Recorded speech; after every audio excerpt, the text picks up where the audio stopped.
تو کجایی؟ خونه. خونه ای؟ به من دروغ نگو.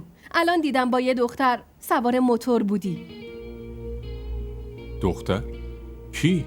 آره دختر، همونی که پشت سرت نشسته بود.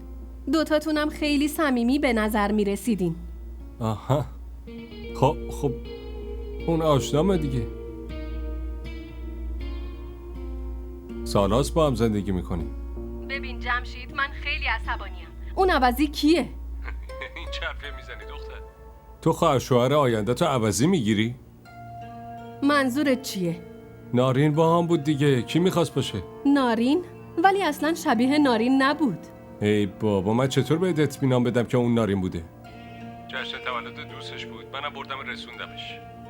اون شاید آرایش کرده بود. آره آرایش کرده بود. بس همین تو نتونستی درست بشناسیش. آره